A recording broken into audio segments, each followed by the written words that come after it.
네, 구독자 시청자 여러분 반갑습니다. 박 작가입니다. 자, 요즘 가상자산 시장이 중요한 분기점을 맞고 있다는 생각이 듭니다. 여러 굵직한 이벤트들을 목전에 두고 있는데요. 그럼에도 가격은 뭔가 지지부진한 움직임을 보이면서 이 투자자들이 많은 실망감을 하고 있기도 합니다. 자, 이런 상황에서 지금 시장의 방향성을 가장 정확하고 가장 깊이 있게 전해주실 초대 손님을 모시고 인사이트를 들어보겠습니다. 자, 코비 리서치 센터의 정성문 센터장님 모시고 이야기 나눠보겠습니다. 센터장님 반갑습니다. 반갑습니다. 안녕하세요. 네, 안녕하세요. 센터장님 저희 채널 처음 방문해 주셔서 감사합니다. 영광입니다. 불러주셔서 감사합니다. 네, 저도 평소에 코비 채널에서 커피 브레이크라는 코너를 자주 보고 있거든요. 근데 그 코너가 원래 이름이 피터의 모닝 커피 브레이크였죠. 네, 맞습니다. 네, 그래서 제가 이 센터장님의 닉네임이 피터이시구나, 영어 이름이 네. 피터이시구나라는 걸 알게 됐는데요. 그래서 아마 많은 분들이 센터장님이 어떤 분인지 알고 계실 텐데, 자, 오늘 저희 채널에 처음 방문해 주셨으니까 간단하게 셀프 소개 부탁드리겠습니다. 네, 저는 코빗 리서치 센터장을 맡고 있는 정석문이라고 하고요. 코빗에는 2018년 9월에 입사를 해서 5년째를 맞았습니다. 처음에는 이제 사업개발팀에서 일하다가 한 2년 전부터 이 코빗 리서치 센터를 이제 코빗에서 설립하기로 결정을 해서 그 센터장을 지금 맡고 있고요. 현재는 저까지 포함해서 3명의 팀으로 구성이 된 팀을 이끌고 있습니다. 사실 많은 분들이 또 알고 계실 텐데, 코빗 거래소가 우리나라 최초의 가상자산 거래소입니다. 자, 그리고 올해로 10주년을 맞았는데요. 센터장님 나오셨으니까 이 코빗 거래소가 어떤 거래소인지 구독자분들한테 간단하게 소개해 주시면 좋을 것 같습니다. 네, 말씀하신 바와 같이 2013년 7월 5일 설립이 된 가상자산 거래소이고요. 네. 당시에는 아마 이름이 한국 비트코인 거래소 뭐 이런 이름이었던 것 같아요. 네. 유일한 거래소였기 때문에 이제 그런 이름으로 설립이 되었었고, 일단 그리고 큰 사건은 몇 가지 언급을 하자면은 2017년에 게임회사 넥슨으로 알려진 그 넥슨 그룹의 모회사인 NXG가 코빗을 인수를 했고요. 그쵸. 네. 그리고 2021년에는 이제 SK 그룹에서 또 투자를 해서 지금 2대 주주로 있는 네, 이제 그런 회사입니다. 그리고 이제 우리나라 가상자산 거래소들이 2021년부터 사업자 신고를 이제 받아야지만 그렇죠. 네, 영업을 할 수 있게 되어서 지금 현재는 이제 원화 입출금이 가능한 그런 라이센스를 보유하고 있는 5개 거래소 중에 하나입니다. 소개 잘 들었습니다. 네, 그러면 본격적인 이야기를 나누기 전에 제가 센터장님에 대해서 궁금한 게 많아서 센터장님에 대한 개인적인 질문을 하나만 하고 본격적인 이야기를 나눠보겠습니다. 자, 센터장님께서는 펜실베니아 대학교 와튼스쿨에서 금융학을 전공하셨습니다.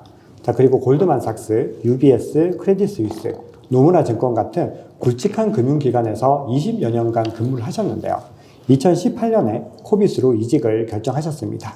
자, 이렇게 장기간 전통적인 금융투자 업계에서 근무하시다가 이 가상자산 업계로 이직을 결정하신 이유가 정말 궁금합니다. 네, 아마 이런 게 있을 것 같아요. 외부에 있는 분들이 보시기에는 이 전통 금융, 인베스트먼트 뱅킹이라는 그 산업이 되게 뭔가 좀 글래머러스한 게 보일 수도 있고, 그렇죠. 예, 뭐 그런 면이 있을 수는 있겠지만은, 물론 그런 부분이 없는 건 아닌데, 이제 제가 한 20년 가까이 일을 하다 보니까 20년 전에 제가 아직 사회 초짜일 때 했던 일하고 20년 후에 하던 일하고 거의 비슷한 그렇죠. 거예요. 그렇죠. 예, 전혀 혁신이 없는 분야에서 제가 이제 일을 하고 있다는 게 느껴지더라고요. 그렇죠. 금융이 원래 특히나 더 변화가 좀 더딘 상황. 네, 맞습니다. 예, 지금 세상은 엄청나게 변했는데 저는 똑같은 일을 하고 있는 거죠. 20대나 40대나 돼가지고 이제 좀 그런 거에 대해서 좀 뭔가 새로운 좀 더 혁신적인 미래지향적인 일을 하고 싶다라는 생각을 하던 찰나에 이제 비트코인이라는 거를 좀 가깝게 들여다볼 기회가 생겼는데, 사실 이제 비트코인에 대해서는 2011년에 제가 이제 블룸버그에 나와 있는 어떤 기사를 보고서 처음에 그 존재를 알았는데, 굉장히 일찍 아시거든요. 네, 이 존재에 대해서 안 건 되게 이른데, 네. 처음에 봤을 때 제가 지금도 기억나는 게, 거기에 보니까 뭐 디지털 커런시 뭐 이런 식으로 써 있는데, 커런시는 이미 다 디지털화 돼 있는 거 아닌가? 이게 뭐가 특별하다는 거지? 이제 이런 느낌이었어요. 이제 그래서 별로 특이하게 생각을 안 했었는데, 그로부터 한 4년 지난 다음에 2015년쯤에 제가 조금 꽁돈이 생겨가지고 이걸 어디에 투자를 할까 생각을 하다가 마침 그때 비행기에서 봤던 어떤 그 다큐멘터리가 있었는데 이 비트코인에 관한 다큐멘터리였어요. 그래서 그걸 보고서 뭔가 좀 재밌다. 그리고 때마침 그때 마운트 꺽스 이후로 폭락을 해가지고 되게 가격이 싸진 수준이었기 때문에 지금 들어가면 좋겠다 해가지고 열심히 알아봤죠. 네. 근데 알아봤는데 퍼블릭 키, 뭐 프라이빗 키 이런 게 너무 어렵게 느껴지는 거예요. 그쵸, 또 복잡하게 느껴지고. 네, 복잡하게 느껴지고 그래가지고 포기를 한 거예요, 제가. 그때 투자를 안 안 하고 그냥 제가 익숙한 그냥 중국 어떤 이상한 주식에 투자를 했어요. 네네. 네, 그 2015년이었는데 네. 그다음에 2018년 광풍장이 왔잖아요. 네. 그랬더니만 이제 비트코인이 한 100배 정도 오른 거죠. 그쵸. 그때 수준에서. 그리고 제가 투자한 중국 주식은 반토막이 나 있더라고요. 그래가지고 너무나 화가 나가지고 내 자신에 화가 난 거죠. 그쵸. 그래서 이게 도대체 뭔지 내가 좀 알아봐야 되겠다. 이제 그게 저의 계기였어요. 그래서 이제 그때부터 조금 깊게 이제 알아보기 시작하고 이제 그랬더니 뭐 마침 또 CME가 비트코인 선물을 이제 CME에서 거래를 시작을 한다는 이런 얘기가 나오니까 이 자산은 기관 투자자들이 결국에는 편입을 해야 될 그러할 자산이구나. 그렇지 않고서는 CME가 이걸 갖다 상장을 할 이유가 없다. 예, 그렇게 느껴져서 이제 본격적으로 좀 커리어를 생각을 하게 된 거죠. 근데 당시에 제가 그때 홍콩에 있었는데 이제 주위에 있는 분들 중에 많은 사람들이 뭐 저희 동료라든지 아니면 뭐 그 협업사라든지 고객들이라든지 이런 분들이 많이 가상자산 쪽으로 넘어가는 게 주위에 있었거든요. 이미 그 당시에 그 당시에도. 네, 맞습니다. 그래서 저도 뭐 그 넘어가는 거에 대해서 전혀 어떤 저항감 없이 뭔가 조금 혁신적인 마인드가 있는 사람이라면 당연히 뭐 가는 길이라고 생각을 해서 알아보다가 연줄이 이제 코빗과 닿아서 오게 됐습니다. 너무 답변 잘 들었습니다. 사실은 2015년도에 말씀하셔가지고 그 코인을 아직까지 다 보유하고 계신가? 저는 그걸 여쭤보려고 했었는데 반전이 있었습니다. 너무 반전이 있었습니다. 근데 그리고 사실 CME가 비트코인 선물을 또 상장한 것도 그냥 개인 투자자들이 봤을 때는 그 변화가 뭐 얼마나 큰지에 대해서 인지하기가 좀 힘들 수 있는데 또 계속해서 전통 금융기관에서 업무를 하셨기 때문에 그런 변화들을 좀 빠르게 포착하지 않으셨나 생각을 합니다. 자, 그러면 오늘 이제 본격적인 이야기들을 한번 나눠보겠습니다. 자, 먼저 이 시장의 중요한 현안들을 좀 진단하고 가봐야 될 것 같습니다. 자, 현 시점부터 내년 초순 한 4월까지는 가장 중요한 변수가 비트코인 현물 ETF의 승인 여부, 그리고 반감기, 거시경제 이슈, 그리고 규제 이슈 정도로 정리를 할 수 있을 텐데요. 자, 먼저 현물 ETF 이야기부터 해보겠습니다. 블랙락이 신청한 현물 ETF 승인이 될까요? 만약에 승인이 된다면 센터장님은 그 시점을 언제 정도로 보고 계신가요? 너무 단도직입적으로. 아니요. 아주 중요한 질문이죠. 네. 예, 하반기 최대 이슈라고 생각을 하고요. 네. 그 가능성에 대해서는 물론 장담은 할 수 없지만은 100%라고 얘기는 할 수는 없지만은 과거 어느 때에 비해서도 가장 높은 가능성을 갖고 있다고 생각을 합니다. 네. 뭐 그 이유는 일단 무엇보다 이제 블랙락이라는 회사가 신청을 했다는 부분이고 블랙락이라는 회사가 물론 최대 자산운용사 뭐 이미 많이 매체에서 알려진 내용이긴 하지만은 그리고 또 그 래리 핑크라는 대표가 민주당이 엄청난 영향력을 갖고 있는 분이라서 지금 현재 현물 ETF에 대한 반대되는 의견이 주로 민주당 쪽에서 나오고 있는데 이제 그런 거를 무마시킬 수 있는 어떤 그런 영향력이 있다라는 뭐 그런 이유도 있고요. 그리고 또 한 가지는 이제 블랙락이 왜 그러면은 이 타이밍에 신청을 했느냐를 좀 따져봤을 때 물론 제가 뭐 내부자 정보가 있는 건 아니라서 추측밖에 할 수는 없지만은 한 가지 합리적으로 추론할 수 있는 거는 그레이스케일과 SEC의 소송건의 결과에 대한 기대가 있어서인 것 같아요. 이미 그걸 염두에 두고서 시점을 정했다라는 네, 맞습니다. 거죠? 예. 그래서 아마 조금 이제 백그라운드를 말씀을 드리면은 지금 이 비트코인 현물 ETF는 2013년 이후에 계속 반려가 되어 왔는데 2021년에 선물 ETF는 승인을 했잖아요. 예. 그래서 이제 그레이스케일은 이제 자기네들이 갖고 있는 그 비트코인 트러스트 GBTC라는 그 상품이 있는데 이거를 현물 ETF로 지금 전환을 계속 요구를 하고 있었는데 거절을 당했던 거죠. 그래서 그레이스케일이 봤을 때는 선물 ETF만 승인을 하고 현물 ETF를 승인을 안 하는 거는 이건 공정한 행정 방식이 아니다라는 점을 문제를 삼아서 그레이스케일이 SEC를 고소를 한 거죠. 그러니까 저희 고소를 당한 쪽이 SEC인 거죠. 근데 그 재판이 한 지금 1년 정도 아마 진행이 된 걸로 알고 있는데 이제 그에 대한 최종적인 그 약식 판결이 아마 많은 사람들이 한 9월이나 10월 정도에 나올 거다 이렇게 예상을 하고 있더라고요. 그래서 그 판결이 이제 많은 사람들이 그레이스케일한테 유리한 쪽으로 나올 걸로 이렇게 예상을 하고 있고, 그런 것들이 어느 정도 이 블랙락이 현물 ETF 신청을 한 거에 작용을 하지 않았나 이렇게 생각이 됩니다. 그런 것 같습니다. 보니까 지금 시기적으로는 어떻게 보면 뭔가 좀 맞아 들어가는 모습들이 있고, 네. 만약에 이제 그렇게 됐을 때 블랙락이 이제 9월 2일에 가장 먼저 일단 어떤 결과들을 발표를 해야 되는데 SEC가 그거는 일단은 연기될 가능성이 더 높다고 봐야 되는 걸까요? 네, 그렇죠. 그러니까 시기에 대한 질문도 해주셨었는데 네. 시기에 있어서는 일단 신청을 SEC가 수리를 하면은, 그러면은 그 수리한 시점에서부터 240일 내에 이제 최종적인 답변을 해야 되는데, 네.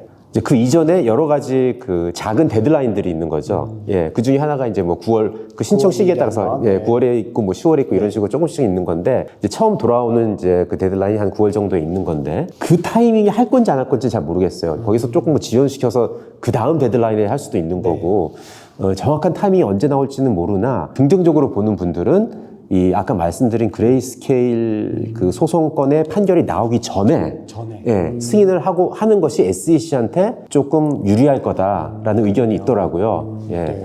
그래서 이제 그 이유는 조금 약간 이제 법적인 어떤 그 굉장히 기술적인 이유인데, 그래서 뭐 꼭 들어갈 필요는 없다고 생각은 하지만은, 어쨌든 만약 그런 의견이 맞다면은 그러면 좀 더 빨리 나올 수 있는 것도 한번 생각해 볼 수 있는 거죠. 그러네요. 예. 많은 분들이 좀 반감기를 생각하고 내년까지 끝까지 아마 SEC가 이거를 끌 거다라는 생각들도 많이 하고 있는데, 네. 또 센터장님 말씀을 들으니까 그 시기적인 게 오히려 블랙락의 입장에서는 더 유리한 조건일 수 있겠다라는 생각이 들거든요. 네. 사실은. 네. 블랙락뿐만이 아니라 SEC한테도 유리하다는 거죠. 그렇죠. 왜냐면 SEC 입장에서도 네, 만약에 그 그레이스케일 소송에서 SEC가 질 경우에 뭔가 그 여러 가지 이 시정을 하기 위한 어떤 조치를 요구당할 수가 있거든요. 예, 이제 그러한 상황까지 예견을 했을 때 미리 몇 가지를 이제 승인을 다 맞춰놓으면은 이제 SEC 입장에서는 이거 봐라, 우리가 그렇게 편파적인 한 것이 아니다라는 어떤 본인들의 어떤 중립성을 조금 보여줄 수 있는 그렇죠, 부분이네요. 맞습니다. 예, 그런 부분입니다. 네. 굉장히 공감이 갑니다. 많이. 좀 새로운 시선이라고 생각을 합니다, 저는. 네. 자, 그러면 사람들이 또 이런 질문들을 하는데, 현물 ETF가 승인이 되더라도 사실 뭐 큰 변화는 없을 수도 있다. 아니면 뭐 크게 상승할 것 같다. 의견이 분분한데요. 글로벌 금융기관에서 오래 근무하셨으니까 아무래도 이 기관들의 자금 흐름이 어떻게 되는지에 대해서 누구보다 가장 정확하게 알고 계실 것 같습니다. 만약에 현물 ETF가 승인되면 기관 자본금들이 많이 유입될까요? 네, 그거는 그거는 굉장히 확신해서 얘기할 수 있습니다. 네. 일단 지금 우리가 살고 있는 이 금융 시스템을 보면은 전 세계 부가 한 뭐 300조 달러 정도 있다고 이렇게 얘기를 하는데, 대부분의 이 부가 전통 금융 제도권 안에서 이제 관리되고 있는 거잖아요. 그렇죠. 네. 그러한 자금들은 이 크립토 쪽으로 넘어오기가 굉장히 어렵습니다. 그 틀 안에서 이제 관리되고 움직여야 되는 그런 자금들인데, 현물 ETF가 생김으로 인해서 넘어올 수 있는 어떤 일종의 파이프라인이 생기는 거죠. 그렇죠. 네.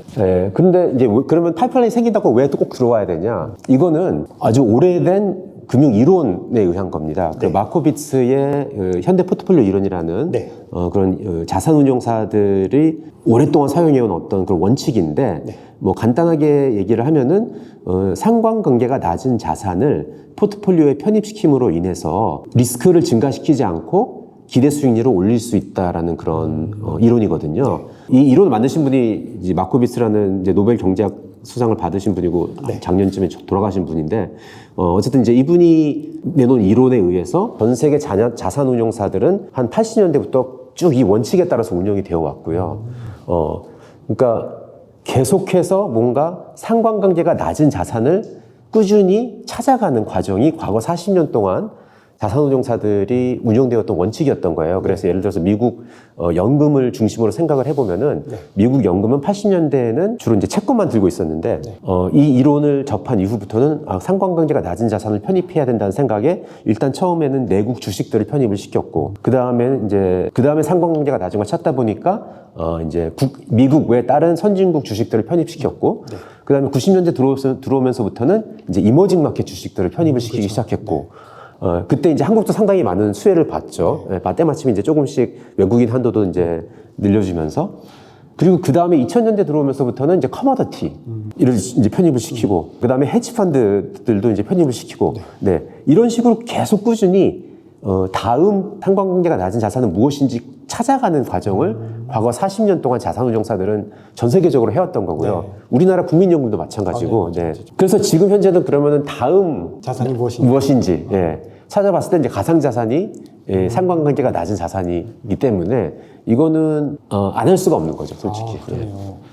이게 약간 선장님 말씀 들으면서 약간 돈나무 언니 캐시우드 생각도 좀 났는데 그분이 이제 2030년까지 얼마 상승할 것이다 이런 가격적인 부분들보다도 그 이유, 상승하는 이유에 대해서 얘기할 때마다 늘 얘기했던 게 금융기관들이 결국은 자산을 포트폴리오에다가 포함시킬 수밖에 없는데 이게 결국은 비트코인이 가지고 있는 어떤 리스크 해지적인 성격들 이런 부분들이 반영된다라고 했거든요. 그럼 이게 어떻게 보면 좀 일맥상통한 논리라고 봐도 될까요? 맞습니다. 예, 똑같은 이야기입니다. 예. 네네. 오늘 좀 새로운 이야기들 아마 구독자 여러분들께서 또 새로운 이야기들을 많이 좀 들으시는 것 같습니다. 자, 그러면 이번에는 비트코인 현물 ETF와 함께 또 많은 분들이 굉장히 관심을 가지고 있으면서도 이번에도 예전처럼 될까 많이 염려를 하기도 하는 부분이 반감기 이슈인데요. 센터장님은 이번 4차 반감기 때도 과거 3차례 사이클처럼 큰 상승이 있을 거라고 보시나요? 네. 이 반감기가 참 재미있는 주제인 것 같아요. 네. 예. 이게, 여태껏 반감기가 3번 있었죠, 총. 네. 3번 있었고, 이번에 4번째 반감기가 내년에 이제 예상이 되는 건데, 이제 공교롭게도 반감기가 있고 나서 한 18개월 정도 사이에 엄청난 불장들이 왔었고, 네, 그렇죠. 예, 그렇기 때문에 이제 사람들이 많이 기대를 하게 되는 건데, 네. 이 반감기라는 게 신규 공급량이 반으로 줄어드는 건데, 네. 첫 번째 반감기 때는 신규 공급량이 상대적으로 많았잖아요. 그쵸. 예. 그래서 거기서 공급량이 반으로 줄어들면은 그 임팩트는 큰 임팩트란 말이죠. 전체적인 그 수급 균형을 봤을 때. 네. 그런데 시간이 지나면 지날수록 그 줄어드는 폭이 자꾸 점점 작아지기 때문에 이번에 4번째는 아마 1.6에서 0.8% 정도로 줄어드는 걸로 제가 이제 기억을 하는데. 네. 그러니까 이제 어떤 전체적인 공급에 대한 임팩트로 따져보면은 그렇게 큰 양은 아닌 거죠. 첫 번째 때랑 비교해 봤을 때는. 네, 맞습니다. 예, 그래서 이제 그것만 가지고도 이게 될 수 있느냐 하는 약간 질문을 가질 수가 있는 것 같고, 또 한 가지 확실한 거는 이제 그 원가가 올라간다는 거잖아요. 예, 이제 반감기가 생김으로 인해서 원가가 이제 2배가 되는 건데, 이제 원가가 2배가 되기 때문에 이것이 뭔가 그 가격의 서포트 레벨이 되지 않느냐. 예, 뭐 그러한 이제 논리도 있는 거죠. 네, 그렇죠. 근데 이제 그런 얘기도 분명히 뭐 틀린 얘기는 아닌데, 지금까지 제가 말씀드린 이 두 가지 전부 다 이제 공급에 관한 얘기고, 가격은 사실 공급과 수요 두 개가 만나는 그 지점에서 이제 형성이 되기 때문에, 그렇죠. 네. 이제 수요도 우리가 생각을 안 해볼 수가 없다는 거죠. 그래서 결국에는 제가 뭐 주신 질문에 대해서 지금 되게 길게 돌려서 말을 하고 있는데, 반감기 이후에 가격이 오를 거냐 아니냐는 수요와 공급 양쪽을 봐야 될 것 같고, 공급의 임팩트는 과거만큼 이렇게 크진 않지만은 수요 측면에서 만약에 어떤 큰 개선이 된다면은 충분히 가격 상승은 기대해 볼 수 있을 것 같다는 말씀을 드리고 싶고요. 그리고 공교롭게도 뭔가 그런 조짐이 조금 있어 보인다는 게, 그렇죠. 타이밍이 예, 타이밍이, 예, 수요가 뭔가 개선이 될 수 있는 그런 여건들이 뭔가 반감기 이후에 생길 것 같은 그런 환경이 놓여 있지 않나 이런 생각이 조금 듭니다. 네네. 사실은 제가 다음번에 드릴 질문이 약간 비슷한 질문인데 저도 최근에 이제 한 방송에 나가서 인터뷰를 했을 때 반감기를 막 물어보시더라고요. 많이. 네, 근데 이제 말씀하신 것처럼 지금 1940만 개가 이미 유통이 됐고 네. 이제 줄어들게 되면 공급량에서 신규 공급이 미칠 수 있는 영향은 사실은 굉장히 좀 작아진 상황인데 그쵸. 그러다 보니까 지금 타이밍에서 뭔가 이 반감기 효과를 누리려면 유동성을 유의미하게 늘릴 수 있는 뭔가가 필요한데 그게 이제 선생님께서도 말씀해 주신 그 타이밍들 결국은 거시경제와 관련된 타이밍 그리고 이제 블랙락의 현물 ETF 승인에 대한 이런 부분들인데 자 그렇게 되면 이제는 결국은 거시경제에 대한 이슈들을 우리가 좀 관심을 가져야 되는 부분들이 있습니다. 그래서 자 우선은 이제 구독자분들께 조금 기본적인 내용을 설명드리고 싶어서 제가 이 질문을 준비했는데 지금 미국의 경제가 견고하다는 지표들이 계속해서 등장하고 있습니다. 네. 그래서 지금 최근에도 채권 금리가 상승하면서 비트코인 가격이 좀 큰 폭으로 하락을 했는데요.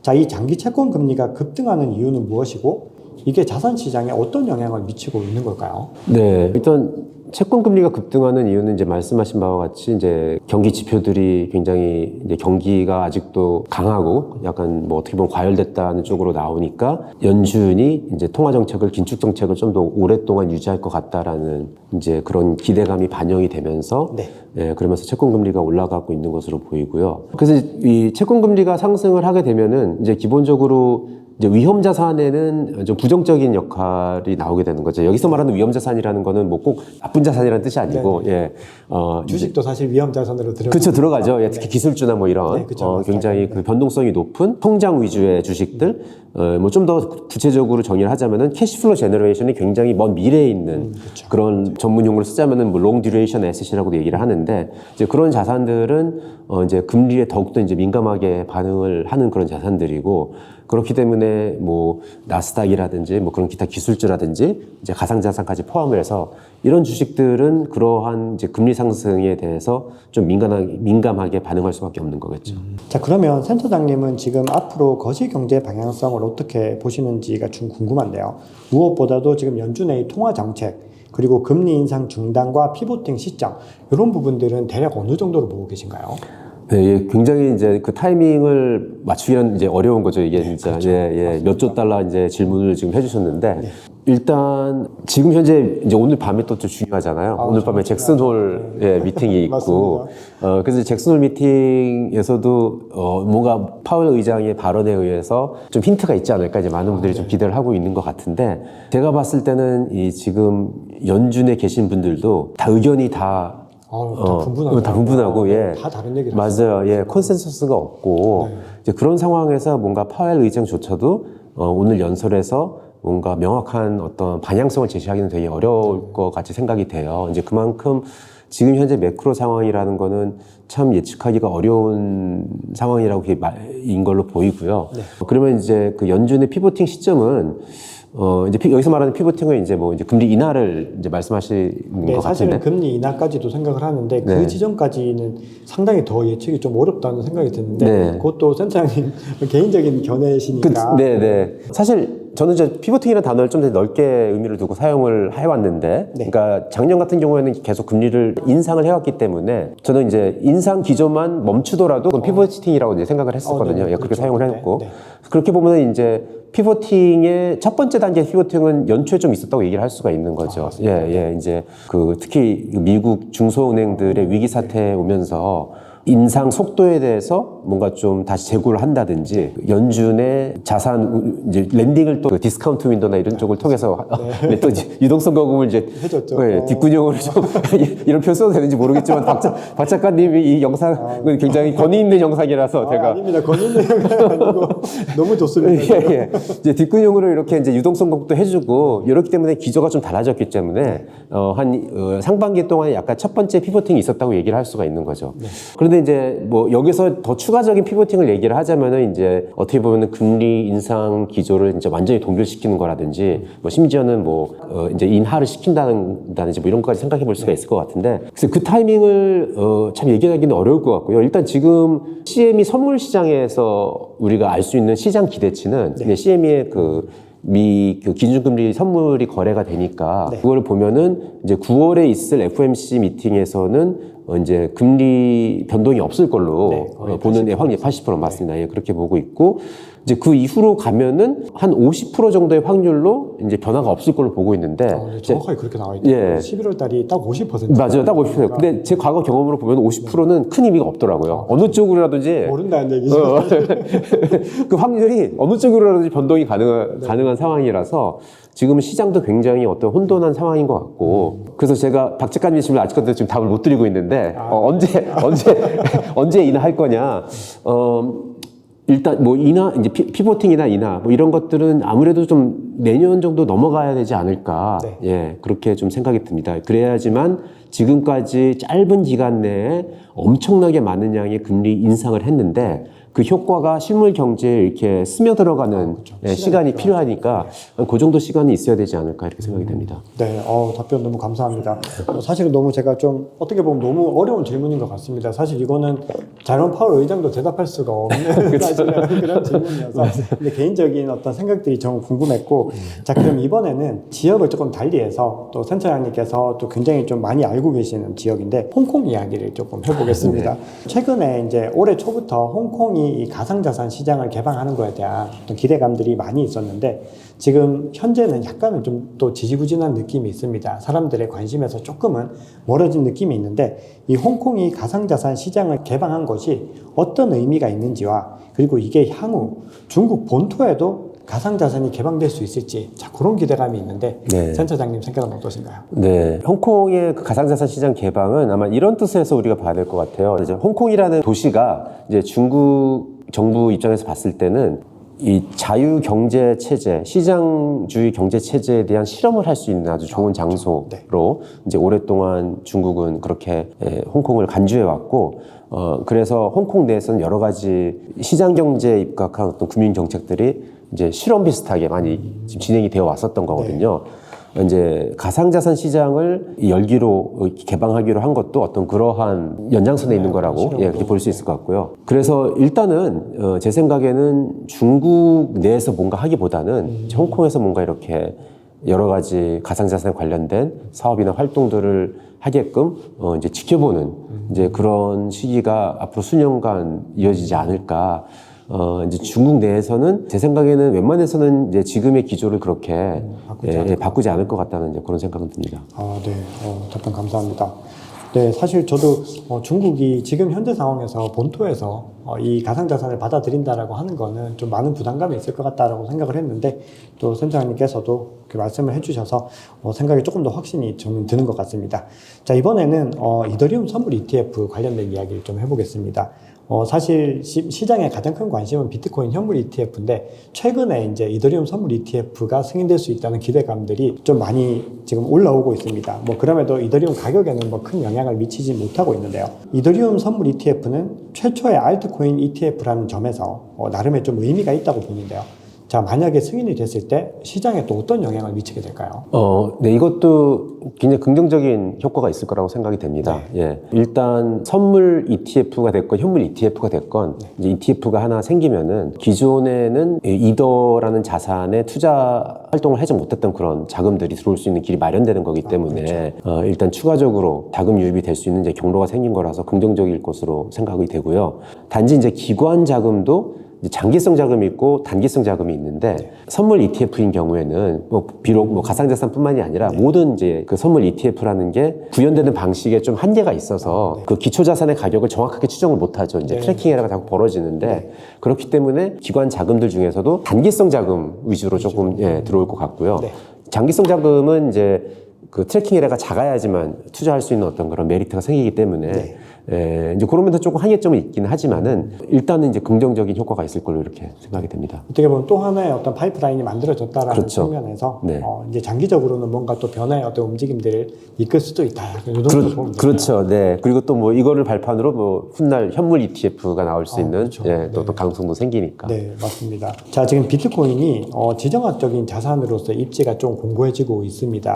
자, 그러면서 지금 앞서 말씀하신 것처럼 이제 공급량도 이제 계속해서 거의 지금 2,100만 개에서 지금 1,940만 개까지 시장에 지금 풀려 있는 상태인데 그러다 보니까 이 사람들이 요즘에 비트코인 가격이 지지부진하니까 금처럼 가격이 정체될 수도 있지 않을까. 자, 이런 또 두려움을 느끼시는 투자자분들도 계시는데 센터장님 생각은 어떠신가요? 네, 저는 그건 기우라고 생각합니다.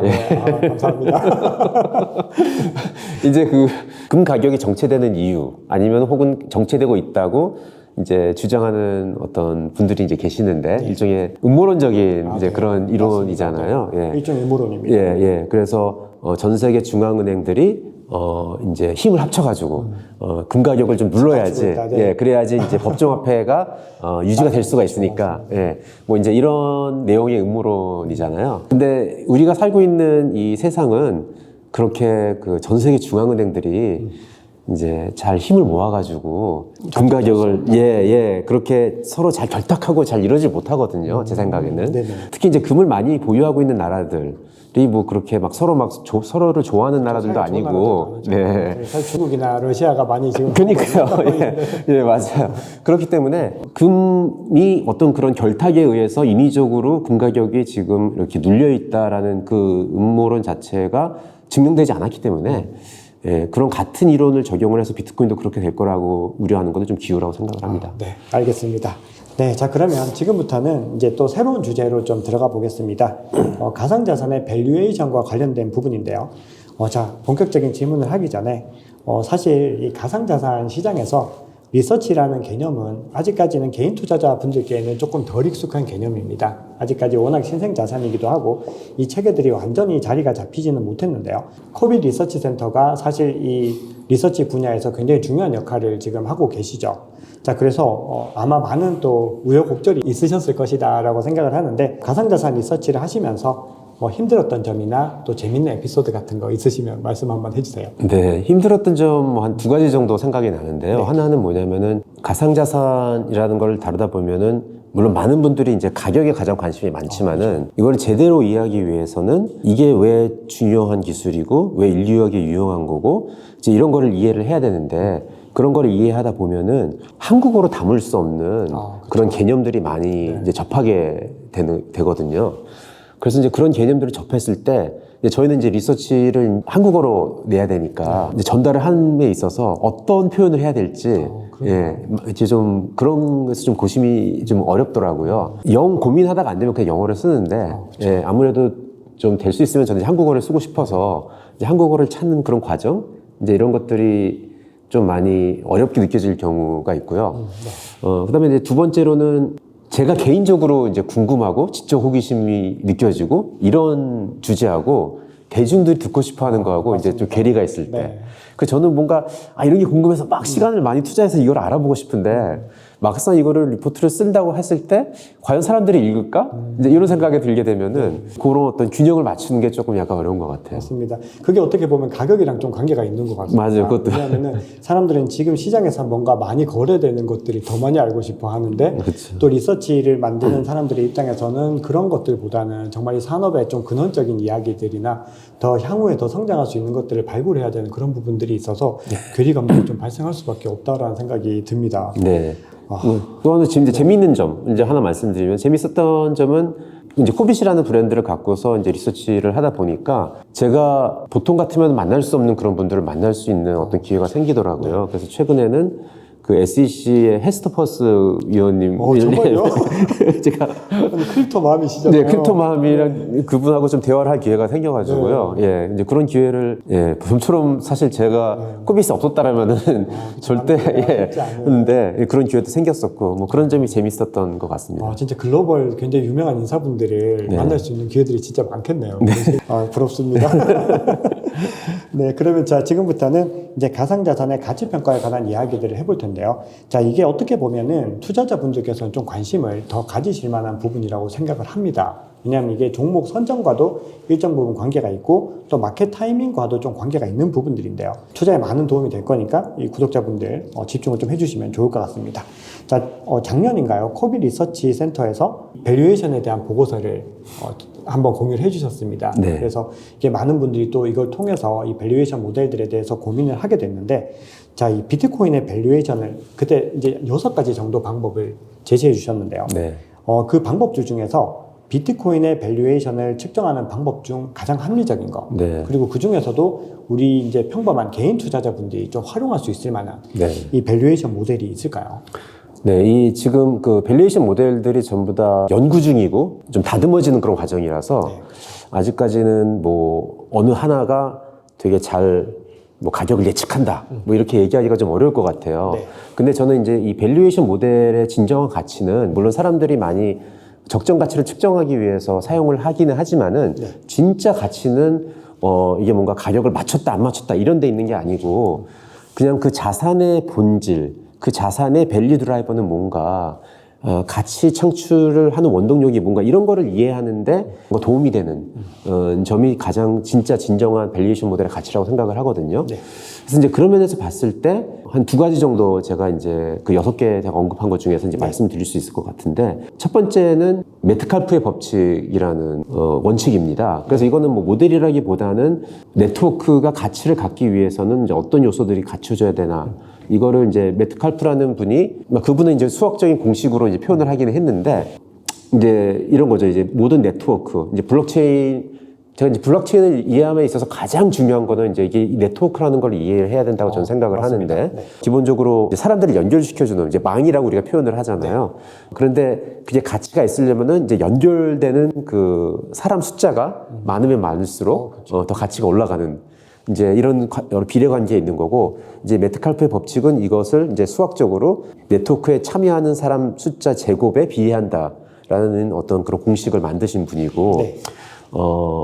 그런데 이제 이게 실제로 적용하기에는 좀 약간 어느 정도 한계가 있는 게, 일단 참여자 숫자를 정확하게 측정하는 게 좀 어렵고. 사실 제가 그걸 여쭤보고 싶었거든요. 예. 그게 일반 개인 투자자들이 이걸 확인하기가 좀 어려워. 예. 일반인들도 어려울 뿐 아니라 그냥 그 전문, 예를 들어서 뭐 벤처 투자자들, 이런 사람들도 이제 메트칼프 법칙을 많이 사용을 하지만은 그런 사람들도 굉장히 어려운 부분이긴 한 거죠.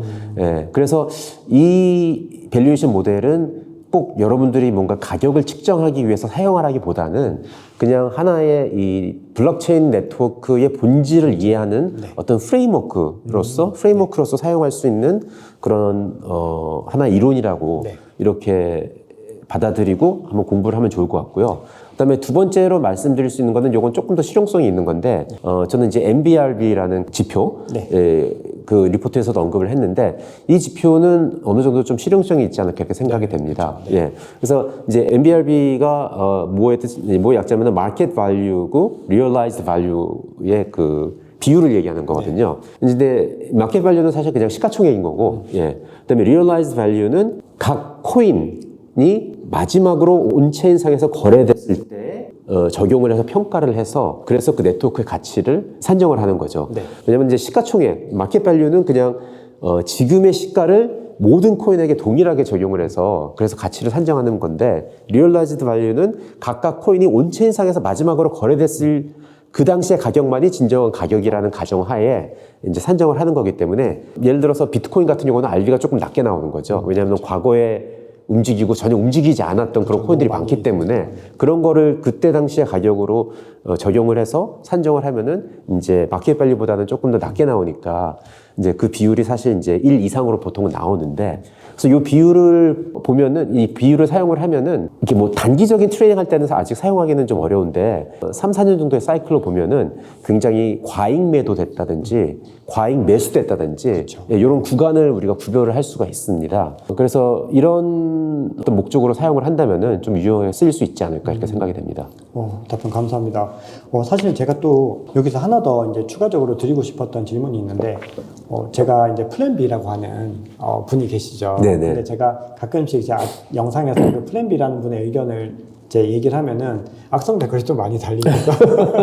근데 이제 그분이 S2F 모델, 스톡 투 플로우 모델을 네네. 만든 분이다라고 하는데, 이제 그 모델을 이제 최근에 오늘 아침에도 판테라 캐피탈이 이제 반감기 이후에 가격을 이제 예측하면서 또 그 모델을 사용해서 했다라는 기사가 또 전해졌는데, 사실 이 S2F 모델에 대해서는 찬반이 좀 많이 있는 맞아요. 건데, 센터장님은 그 모델을 어떻게 생각하시나요? 저도 이제 그 모델을 처음에 접했을 때는 굉장히 감명을 받았어요. 그 수학 공식으로 가격을 딱 뱉어낼 수 있다는 게 굉장히 신기했고, 그리고 희소성을 그렇게 가치로 이렇게 환산할 수 있다는 게 이제 신기했고, 또 그걸 통해서 자산이 가치를 지니기 위해서 희소성이 얼마나 중요한가를 깨닫게 해줬고, 이런 면에서 굉장히 유용하게 저한테는 작용을 했고요.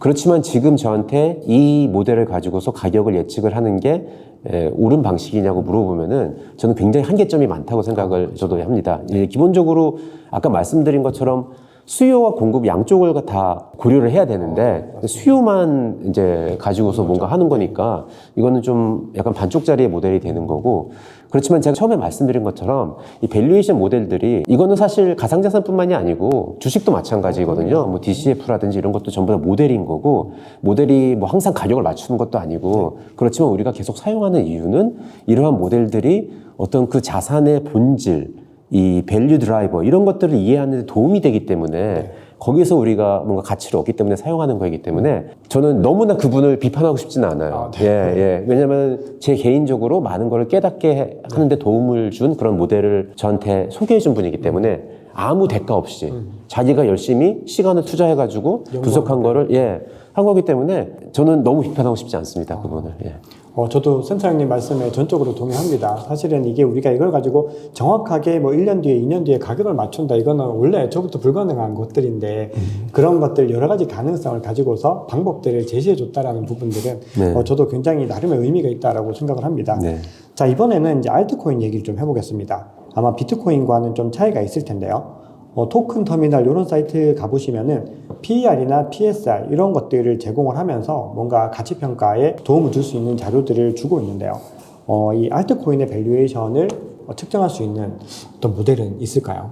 네, 뭐 알트코인이라고 해서 크게 뭔가 다르게 접근해야 될 이유는 없을 것 같기는 해요. 근데 단지 이제 몇 가지 주의사항이 있을 것 같긴 합니다. 이제 알트코인은 굉장히, 이제 보통 이제 역사가 비트코인이나 이더리움보다 짧은 경우가 많으니까, 그리고 아직, 그러니까 짧다는 건 뭐냐면은 네트워크 자체가 굉장히 미성숙한 상태에서 출시가 된 거고, 그렇기 때문에 여러 가지 위험 요소가 더 있기 때문에 조금 뭔가 더 주의해야 될 이제 그런 요소들이 있을 것 같고요.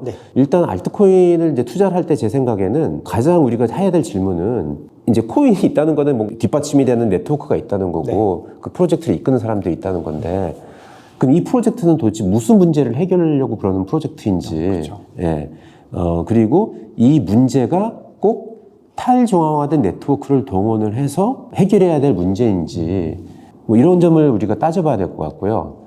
두 번째로 따져야 될 거는 이 프로젝트를 이끄는 사람들이 과연 솔루션을 성공적으로 적용하기 위해서 필요한 공감대를 이룰 수 있는 커뮤니티를 만들어낼 수 있는지 그런 능력이 있는 사람들인지 뭐 이런 것도 봐야 될 것 같고 그다음에 마지막으로는 이 코인 자체를 이제 배분을 해야 되는데 보통 알트코인 같은 경우는 배분을 균일하게 못하고 자기네들이 다 갖고 있는 경우가 많습니다. 그러니까 이게 사실은 이제 두 번째랑 세 번째가 연결된 건데 왜냐면은 프로젝트를 런칭을 한 사람들이 커뮤니티를 형성을 못하고 이 지금 해결하고자 하는 그 문제에 대해서 공감대를 형성을 충분히 이끌어내지 못하면은 커뮤니티가 형성이 안 되면서 결국에는 그 코인은 자기네들만 들고 있게 되는 거거든요. 초기 개발자들만.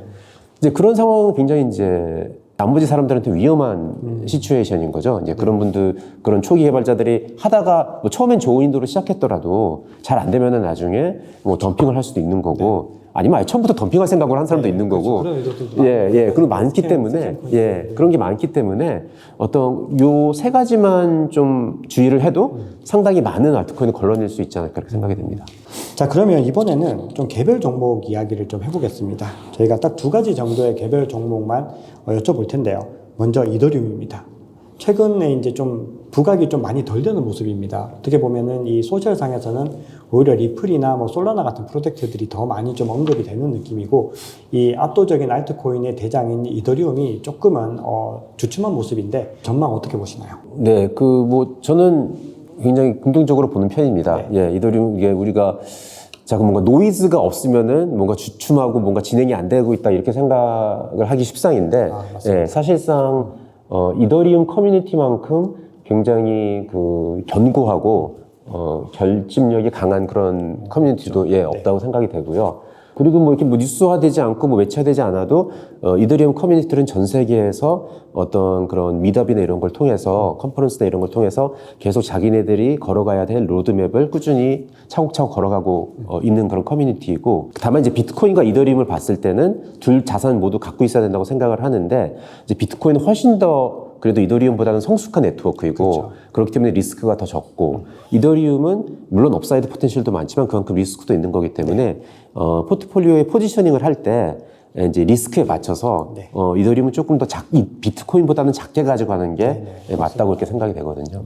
자, 그러면 이번에는 리플 이야기를 좀 해보겠습니다. 리플 소송의 약식 판결이 최근에 이제 나왔습니다. 그래서 SEC가 이제 중간 항소를 결정을 했고 그리고 이제 내년 2분기에는 또 배심원 재판이 예정되어 있어서 브래드 갈링하우스나 아니면 크리스 라센 같은 그런 분들이 이제 기관을 대상으로 판매한 부분들에 대해서 또 소송을 또 하게 될 텐데 앞으로 이 소송의 흐름이 어떻게 흘러가고 우리가 어느 지점에 주목을 해야 된다고 보시나요? 네, 지금 이제 뭐 재밌는 양상이라고 그럴까요? 좀 네. 이렇게 이제 새로운 국면에 접어들었는데 네. 이 SEC가 그 중간 항소를 네, 요청을 결국, 했고 네. 그거에 대해서 첫 번째 단계의 승인이 났어요. 네, 맞습니다. 그래서 이게 승인이 여러 단계가 있기 때문에 완전히 승인한 건 아닌데 그래서 이제 앞으로 이게 승인이 완전히 날지 안 날지도 아직 불확실 상황이긴 하지만은 이제 일부에서는 뭐 이제 이거 가지고 많이 다들 자기 나름대로 해석을 하고 있는 것 같아요. 많은 네, 분들이. 굉장히 다양한 해석이 있습니다. 애플이 가장 정말로 네. 그래서 근데 일단 이 소송은, 일단 가상자산 업계에 있어서는 굉장히 이제 중요한 소송이고, 지금까지는 굉장히 긍정적인 방향으로 흘러나오고 있고요. 이 중간 항소 승인 여부와 상관없이, 네, 상관없이. 네, 상관없이 이 토레스 판사가 참 뭐라고 그럴까요? 고마운 분이라고 해야 되나? 특이한 분이라고 해야 되나? 대단한 분이라서 네, 대단한 분이라도 말도 그렇게 결정을 한다는 게 예. 굉장히 부담이 맞아요. 예. 엄청난 부담이었을 거라고 생각이 됐었는데, 이제 근데 또 한 가지 재밌는 건 뭐냐면은, 이제 판사들은 그 약식 판결을 요청을 하는 측이 던진 질문에 대해서만 답을 하면 되는 거거든요. 그래서 그 네 가지가 있었던 거잖아요. 예. 그 매각 방식에 대해서 판단을 해달라. 네. 근데 거기서 멈추지 않고 판결문에 XRP 자체는 물어보지도 않은 질문인데 물어보지도 않은 질문인데 XRP 자체는 증권이 아니다. 네, 이런 말을 해줬단 말이죠. 네. 그래서 이제 그게 이제 굉장히 업계에서는 긍정적으로 받아들여진 거고 그렇기 때문에 이번 중간 항소가 만약에 승인이 난다 하더라도 항소 법원에서 XRP는 증권이다 아니다 이거에 대해서는 논하지 할 필요가 없는 거죠. 네, 그렇죠. 예, 그거는 그냥 어떤 그러한 이 사실이 된 사실로 그냥 남아 있는 거고. 예. 그래서 이제 그러면은 이제 되게 중요한 거일 것 같고, 이제 아무래도 이제 그렇지만 XRP 보유자들 입장에서는 이 중간 항소가 어떻게 되는지 이제 이런 게 좀 중요한 이유가 되는 거죠. 네. 예. 그래서 왜냐면은 이제 결국에는 사실 첫 번째 질문, 그 기관 투자자들한테 매각한 거에 대해서는 증권이라고 이렇게 증권법 위반이라고 봤기 때문에 그 부분에 대해서는 뭔가 레메디라고 이제 법률 용어로 얘기를 하는데, 네. 예, 뭔가 시정 조치가 있어야 되는 거죠. 네, 이제 그게 벌금일 수도 있는 거고, 네. 아니면은 뭐, 여러 가지 뭐 다른 방식으로 뭔가 있을 텐데, 그게 이제 리플이라는 회사에 뭔가 금전적인 어떤 데미지가 있을 수가 있으니까, 그렇죠. 이제 그런 것들은 XRP 보유자한테는 조금 이제 부정적인 여파가 있을 수가 있으니, 이제 그런 관점에서 XRP 보유자들은 조금 더 지켜봐야 될 부분이 남아 있는 거죠. 예. 그러네요. 만약에 이제 이 벌금을 받는 그 양 자체가 뭐 어느 정도일지도 우리가 알 수가 그쵸. 없는 거고 맞습니다. 예. 그 부분들이 아직 변수로 남아 있고 맞습니다. 그리고 이게 또 내년 2분기에 재판 출석할 수 있다라고 하면 네. 결과는 3분기 뭐 이후에 또 나온다고 봐야 되니까 그쵸. 예. XRP 홀더들은 좀 투자의 관점을 좀 많이 길게 봐야 되겠다 그쵸. 생각이 네. 듭니다. 맞습니다. 자, 그래서 다음 질문이 또 리플에 관한 건데요. 자, 지금 리플이 굉장히 다양한 파트너들과 지금 협업을 하고 있다는 걸 강조하고 있고, 그리고 기사들도 요즘 들어서 더 많이 이제 전해지고 있습니다. 왜냐하면 소송이 어느 정도 이제 일단락은 됐다라는 어떤 판단들 때문에 그런데 특히 CBDC 분야에서 사업을 많이 확장을 하고 있는데요. 자, 이 CBDC 분야 사업 확장이 리플에 어떤 영향을 미칠지, 그리고 이것과 뭐 별개로라도 리플의 전망은 어떻게 될지, 이 센터장님의 의견이 굉장히 궁금합니다. 요즘에 저희 채널에서 리플에 대한 관심들이 좀 많으셔가지고. 네, 네, 그쵸. 한국 분들은 이제 리플에 굉장히 관심이 많이 엄청 신청하시더라고요. 높으셔서 네. 저도 항상 얘기할 때마다 조금 부담이 되기는 하는데. 조심스러운 네, 맞습니다. 그런데 이제 리플이 이제 여러분들이 원하는 건 이제 XRP가 이제 잘 되는 건데 가격이 맞습니다. 상승을 하는 거죠. 예. 그런데 이제 리플이라는 회사가 영위하는 사업이 있는 거고, 그리고 이제 XRP가 있는 거거든요. 그렇죠. 예. 이제 그 요 두 개가 좀 약간의 거리감이 있어요. 예, 거리감이 있기 때문에. 그래서 리플 회사가 영위하는 사업이 잘 되고, 뭐 CBDC 뭐 이런 프로젝트가 잘 되고, 뭐 이런 것들이 XRP의 어떤 가격 상승으로 이어져야 되는데 그 연결고리가 좀 불확실해요. 그러니까요. 네. 지금 아직까지는 뭔가 그런 느낌이 많이 있죠. 네, 네, 맞습니다. 그래서 그런 점이 있기 때문에 조금 사실 이제 리플 회사가 진행하는 프로젝트조차도 지금 뭐 여러 가지 파트너십은 발표를 하고 있지만은 사실 파트너십만 가지고 이게 실제로 뭔가 그렇죠. 실제 성과랑 수익을 창출하고 있는지는 아직 잘 확실하지가 않으니까 그것만 가지고도 뭔가 긍정적으로 보이기는 어려울 것 같고 그리고 아까 말씀드린 것과 같이 어떤 그런 법적인 어떤 제재나 이런 그런 그 벌금이나 뭐 이런 리스크도 해소가 된 것이 아니기 때문에 네. 그런 면에서는 좀 불확실성이 있는데 제가 한 가지 그래도 XRP 보유자들한테 뭔가 긍정적이라고 얘기할 수 있는 부분은 뭐냐면은 이번에 2년간의 소송을 통해서 제가 느낀 거는 뭐냐면은 XRP 커뮤니티라는 게 진짜 굉장히 세다는 걸 느꼈어요. 그래서 이거는 사실 XRP 커뮤니티가 센 거는 사실 리플 사와는 상관없이 예, 그냥 커뮤니티가 그냥 만들어낸 어떤 컬처고 진짜 커뮤니티가 바텀업으로 만들어낸 어떤 그런 어떻게 생각하면 하나의 가치라고 생각을 하거든요. 그래서 저는 뭐 이런 생각도 해봅니다. 이게 리플사랑 그냥 떨어져 나가서 그냥 XRP만의 어떤 커뮤니티 중심의 뭔가 새로운 프로젝트가로 재탄생해도 되지 않을까 뭐 이런 생각도 좀 해보고요.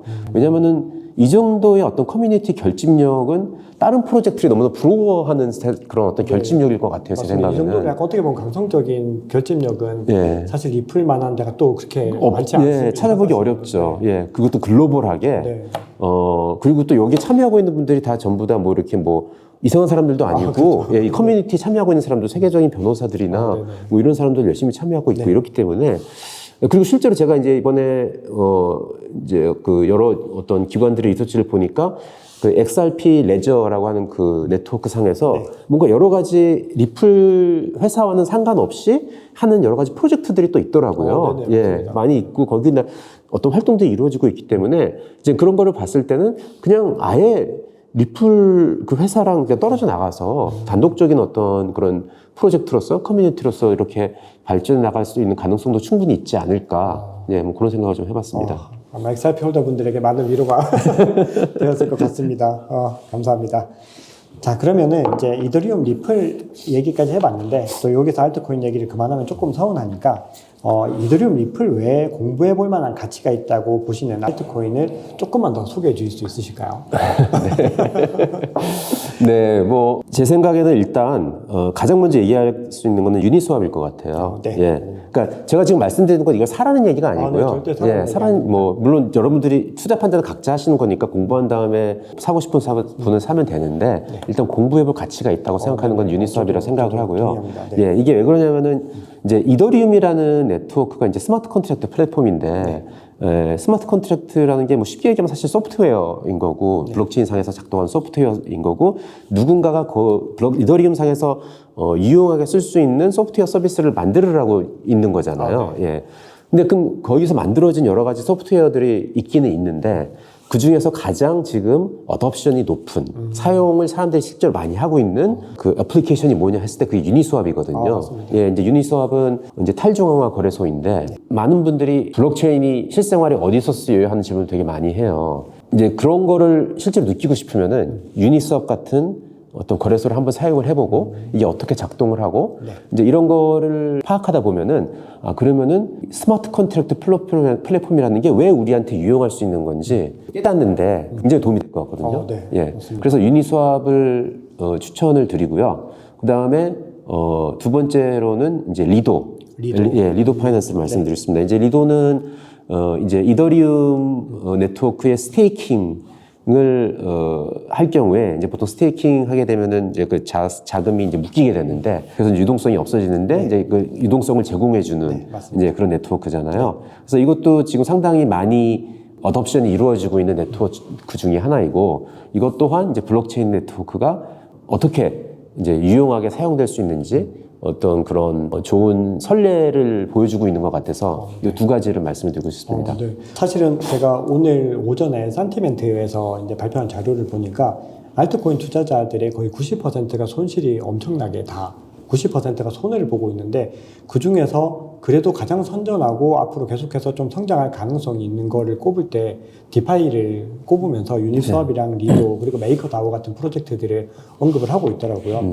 그래서 아까 봤던 그 자료 그 내용들을 더 업그레이드해서 말씀해 주셔서 와 역시 센터장님이시다 생각을 했습니다.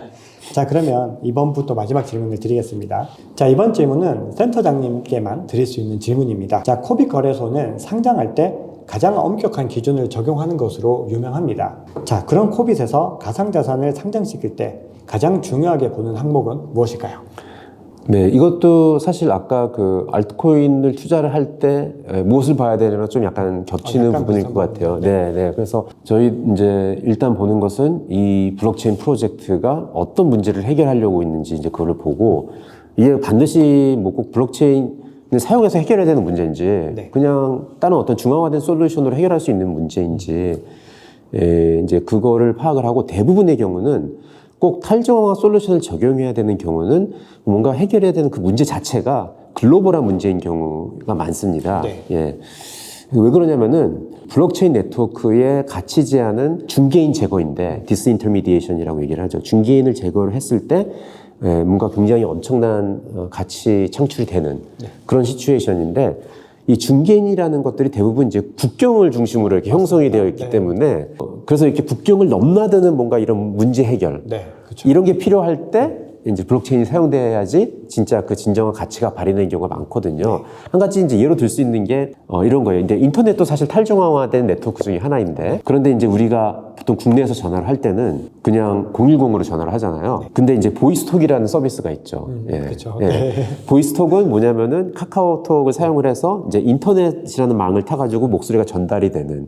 국내에서는 아무도 보이스톡 안 써요. 그냥 010으로 해요. 그냥 차이가 없으니까. 그런데 언제 보이스톡을 쓰냐? 그렇죠. 해외 전화. 해외에, 그쵸. 해외에 있는 사람들한테 전화를 할 때, 그걸 쓴단 말이죠. 근데 사람들은 그냥 이게 싸니까 쓰는 거지 이렇게 생각을 하는데, 맞습니다. 싸니까 쓰는 건데, 왜 싼지를 생각을 해보면은, 이거는 그 중간에 있는 이동통신사를 갖다 통과를 하는 게 아닌 거죠. 예, 인터넷이라는 망을 통해서 목소리가 전달이 되기 때문에, 중개인을 이제 그 바이패스 한다고 그러죠. 예, 이렇게 피해가는 그런 어떤 망이기 때문에 거기서 가치가 창출이 되는 거죠. 네.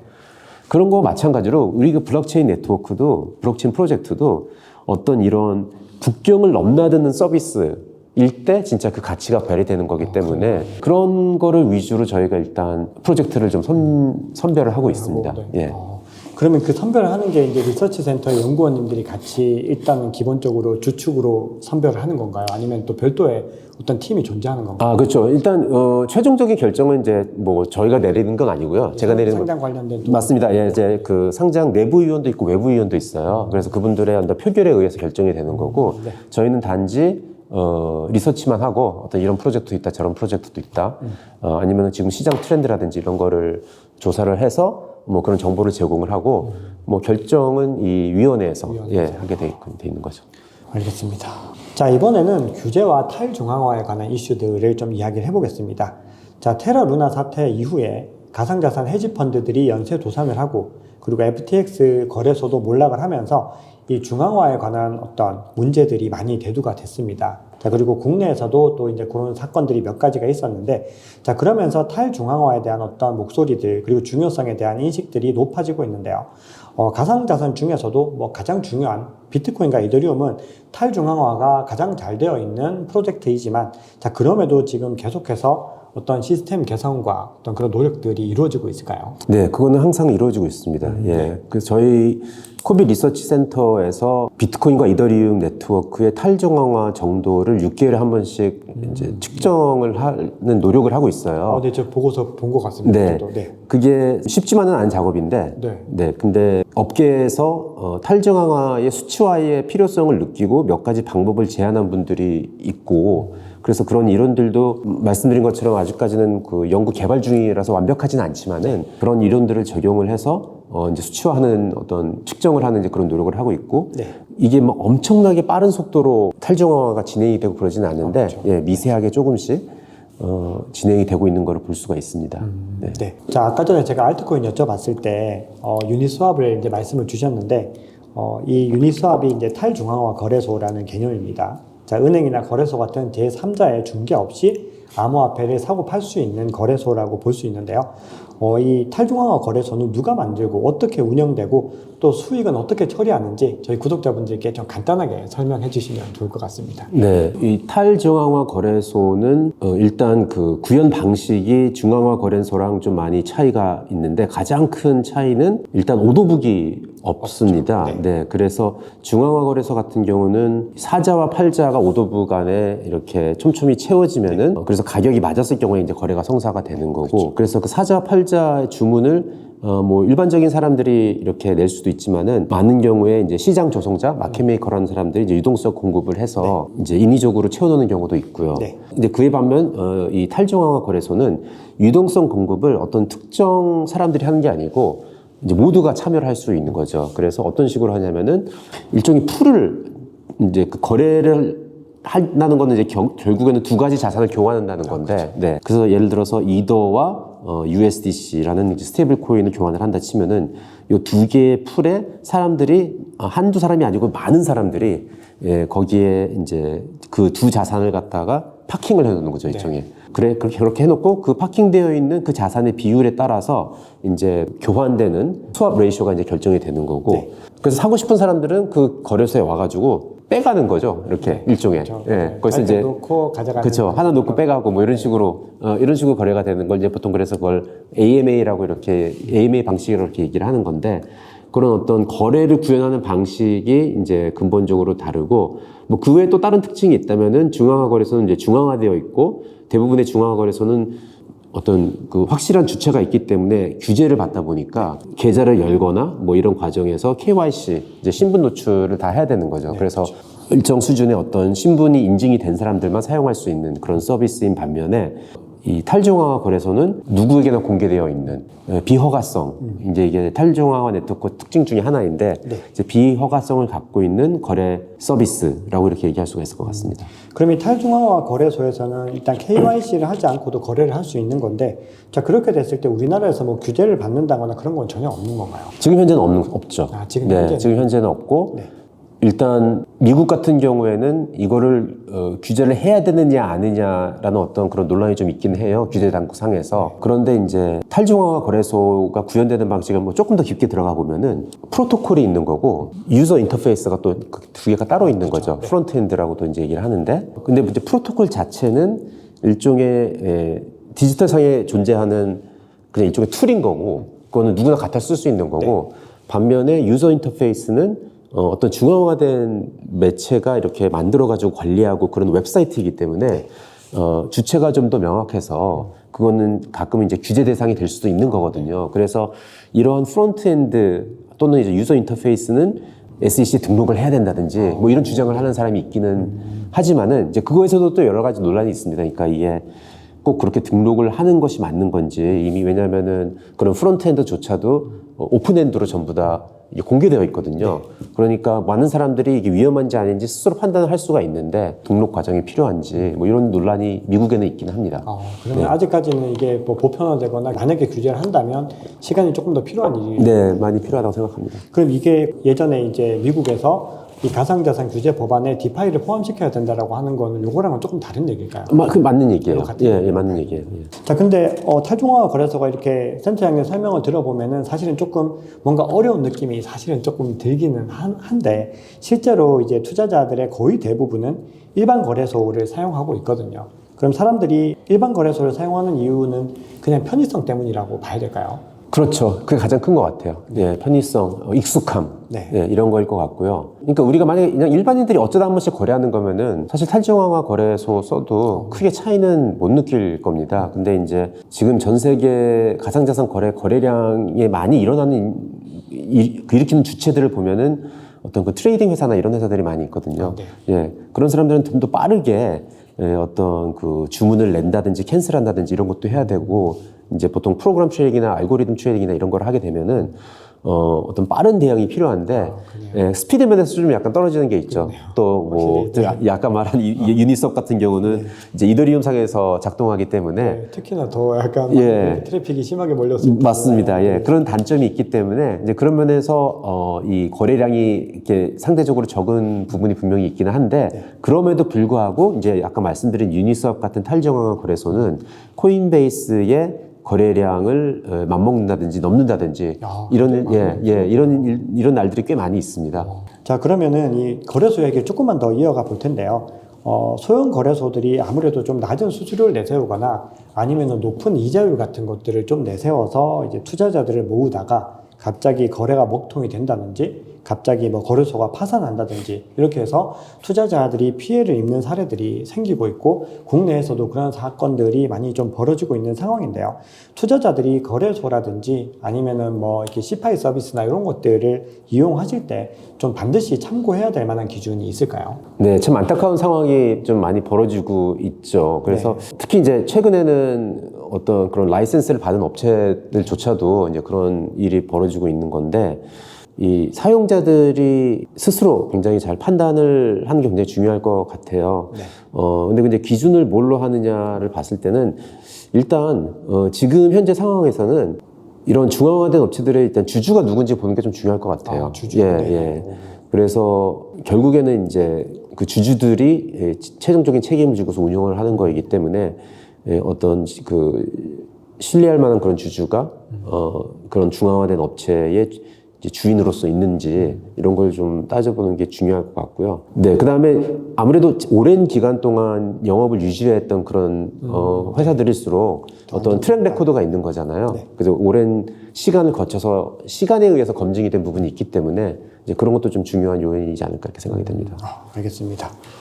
자, 그래서 요즘에 많은 분들이 거래소를 잘 신뢰를 하지 못해서 저희 커뮤니티에도 보면은 하드월렛에 대한 문의가 굉장히 많습니다. 지금 하드월렛을 이용하려는 투자자들이 늘어나고 있는데 이 하드월렛을 사용하는 게 무조건적으로 또 안전한 방법이라고 할 수 있을까요? 하드월렛을 올바르게 사용할 줄 아는 분들한테는 되게 좋은 방법이고 권유드리는 방법인 거죠. 네.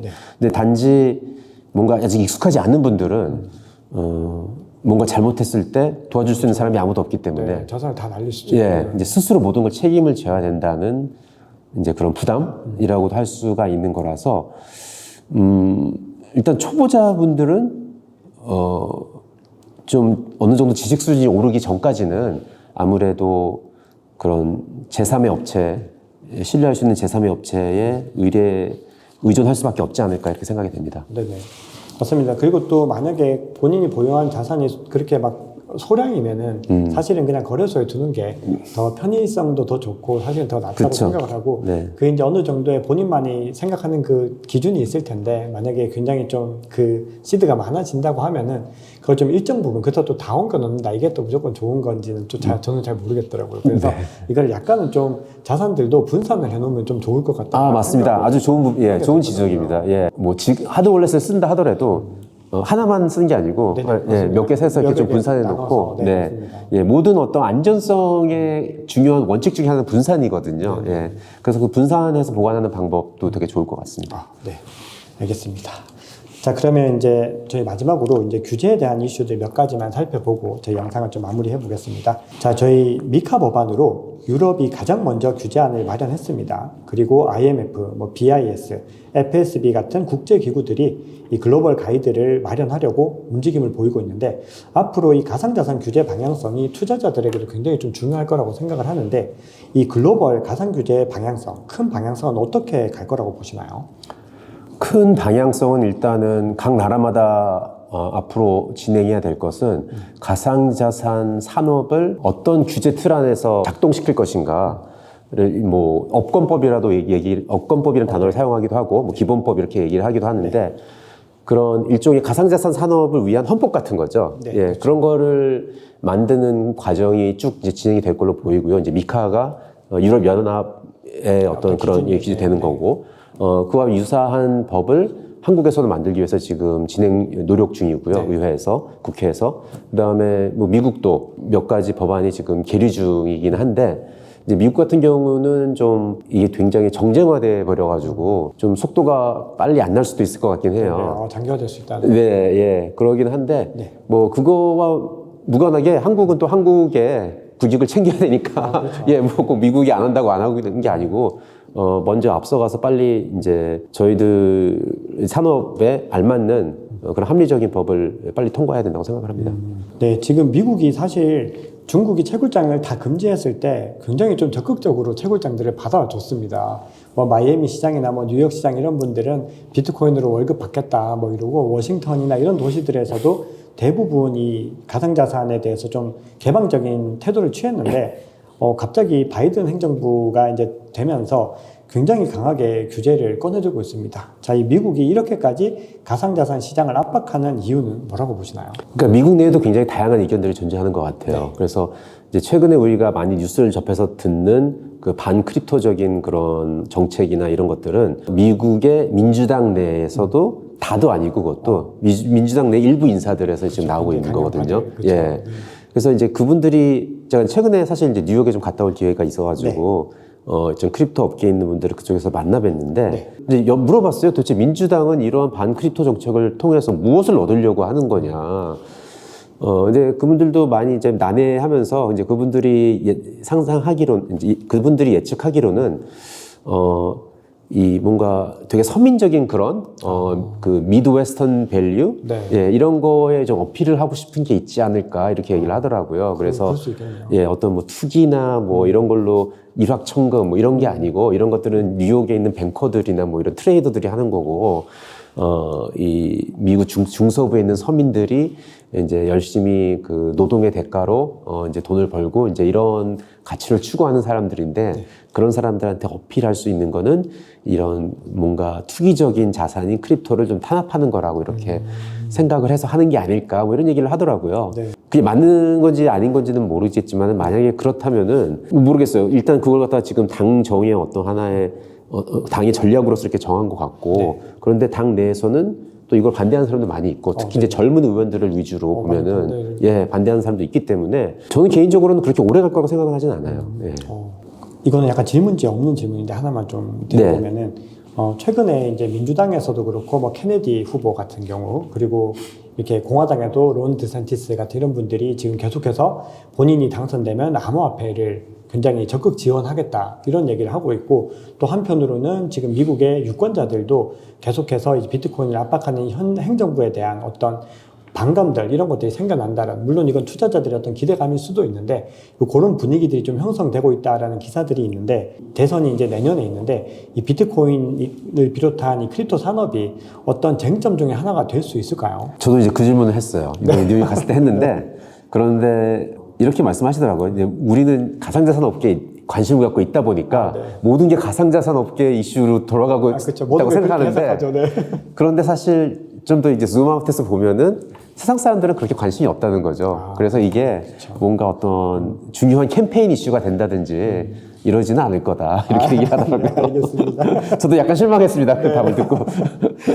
그래도 뭐 우리가 사실을 좀 직시를 해야 된다. 네. 너무 약간 또 희망 회로를 또 너무 많이 돌려서는 안 되고 해석의 중심이 또 너무 크립토에 중심을 두기에는 이 세상에는 너무나 많은 또 현안들이 많다라는 맞습니다. 거 생각을 하면 좋을 것 같습니다. 이제 SEC의 게리 겐슬러가 처음에 이게 임용이 될 때는 좀 기대를 많이 받았습니다. 사실은 우리 편이 아닐까 약간 이런 느낌이었는데 지금 너무 많이 좀 심하게 탄압을 하고 있는데 센터장님 말씀 주셨던 것처럼 지금 뭔가 법 규정이 제대로 갖춰져 있지 않으니까 뭔가 본인의 어떤 정치적인 영향력들을 확대하려는 그런 의도도 보이고 실제로 많은 월권 행위들을 하고 있다라고 미국 의회에서도 평가를 하는 것으로 저는 그렇게 생각을 하고 있는데요. 자, 그러다 보니까 사람들이 CFTC가 주관 이제 부서가 돼야 된다라는 이야기들을 많이 합니다.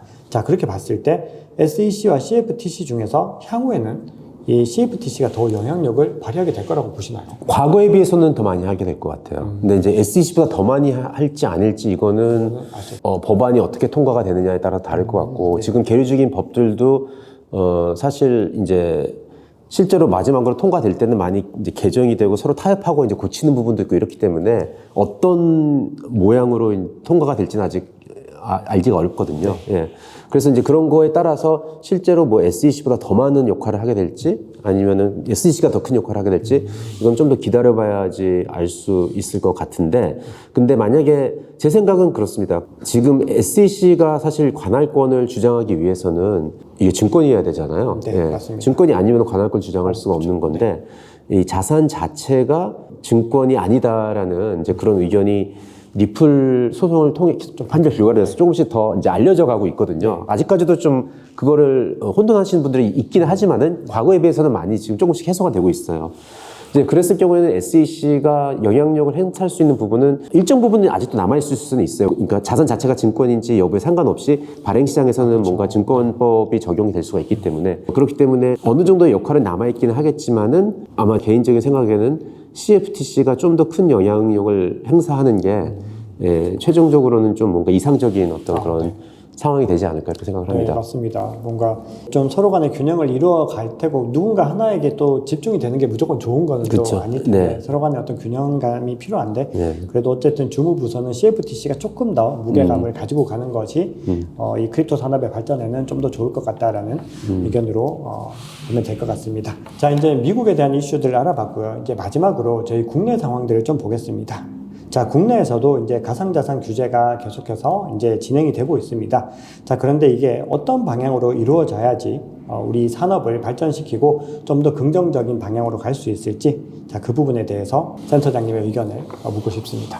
일단 짚고 넘어가고 싶은 게 이제 많은 분들이 업계에 종사하는 사람들은 규제를 원하지 않는다 뭐 이렇게 생각하는 분들도 있는 것 같아요. 근데 결코 그런 건 아니고 합리적인 규제가 만들어져야지 신기술의 혁신을 육성하면서 그렇지만 위험 요소는 제거하는 업사이드 포텐셜은 최대화하고 다운사이드 리스크는 최소화하는 이제 이러한 규제가 가장 이상적인 그런 케이스라고 생각을 하고요. 이제 교통법이 그런 예인 거거든요. 예를 들어 자동차라는 신기술이 만들어졌을 때 만약에 교통법이 없었다면은 이렇게까지 자동차가 대중화되기는 어렵겠죠. 예. 그와 마찬가지로 어떤 합리적인 공익을 극대화할 수 있는 규제가 필요한 거고 여기서 말하는 공익이라는 거는 지금 말씀드린 혁신을 극대화하고 투자자 보호, 소비자 보호를 하고 이제 이런 규제를 만들어야 된다는 거죠. 근데 이제 여기서 또 하나 중요한 게 뭐냐면은 투자자 보호를 우리가 얘기를 할 때 이 점을 좀 말씀을 드리고 싶어요. 투자자 보호를 우리가 무슨 뜻인지 잘 모르면서 그냥 많이 사용하는 경우가 많더라고요. 그렇죠. 그 단어의 뜻을 모르고. 투자자 보호는 손실이 났을 때 누가 와가지고 그걸 메꿔주는 이런 게 투자자 보호가 아니거든요.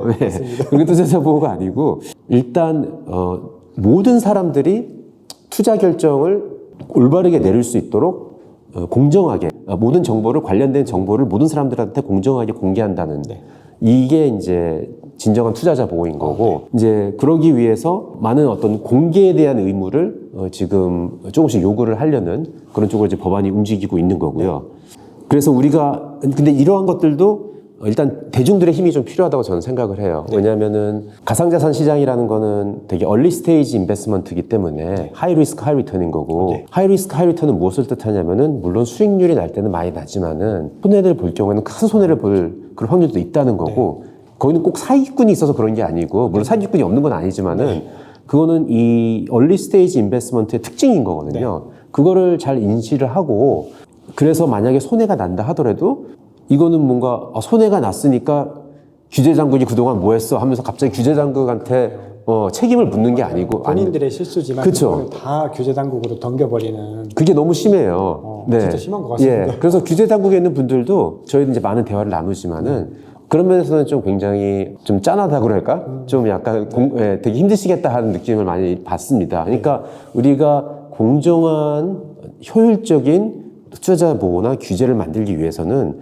그냥 국회의원분들이나 행정기관분들한테 다 맡겨놓고 잘해봐 이게 아니고 모든 사람들이 다 같이 뭔가 좀 더 성숙하게 이 산업을 바라보는 이제 그런 자세가 필요하지 않을까 이렇게 생각이 됩니다. 와, 좋은 말씀 너무 감사합니다.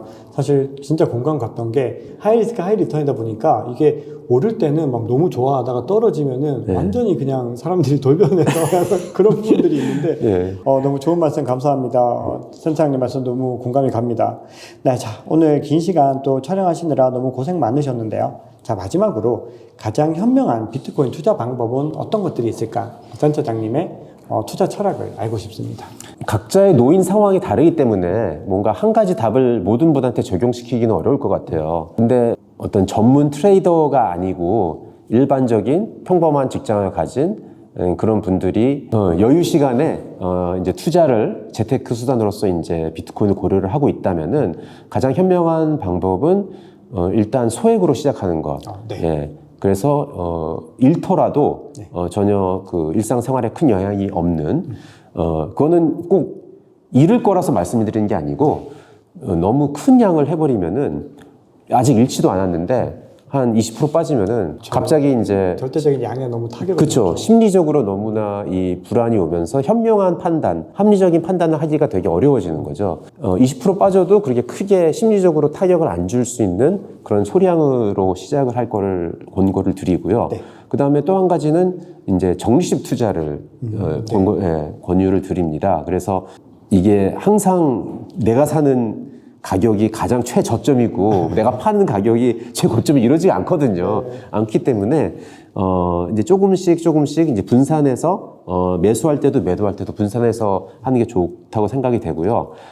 그리고 이제 그 외에는 공부를 하는 거죠. 예, 그 비트코인에 대해서 일단 그냥 투자를 안 하고 공부하는 것보다 투자를 하면은 훨씬 더 이제 관심을 갖게 되고 많이 공부를 하게 되고 사실 이 인터넷상에 엄청나게 많은 정보들이 있긴 있습니다. 예, 그래서 박 작가님 연구소 같은 이제 유튜브 채널을 본다든지 코비도 유튜브 채널이 코비도 유튜브 채널을 운영하고 있기 때문에 유튜브 채널에 오셔도 되고 아니면 조금 더 이제 전문적인 어떤 그런 글이 필요하다고 생각하면 코비 리서치 그 웹사이트에 와가지고 리서치를 보셔도 되고요. 여러 가지 방법이 있기 때문에 일단 이 자산군을 잘 이해를 해야지. 근데 투자자라는 게 항상 내가 원하는 방향으로만 가지가 않거든요. 예. 그래서 뭐 떨어질 때도 있는 거고, 뭔가 악재가 막 쏟아질 때도 있는 거고, 이제 이런 거에 동요되지 않기 위해서는 이 자산군에 대한 깊은 이해가, 있을 때 그게 가능하기 때문에, 이제 그러기 위해서는 이 자산군을, 잘 공부를 하는 것. 이제 공부를 하다 보면은 제가 느낀 거는 내가 여태껏 보지 못했던 여러 가지 이 세상의 다양한 것들이 내 눈에 들어오게 되더라고요. 그래서 그러한 경험을 여러분들도 같이 해줬으면 하는 바람입니다. 네, 감사합니다. 네, 지금까지 코비 리서치 센터 정성문 센터장님과 심도 깊은 이야기를 나눠봤습니다. 아마 구독자, 시청자 여러분들께서도 정말 많은 도움이 되셨을 거라고 생각을 합니다. 센터장님, 긴 시간 동안 유익한 인사이트 나눠주셔서 감사합니다. 초대해 주셔서 감사합니다. 다음에 또 뵙겠습니다. 네, 감사합니다. 네, 안녕히 계세요. 감사합니다.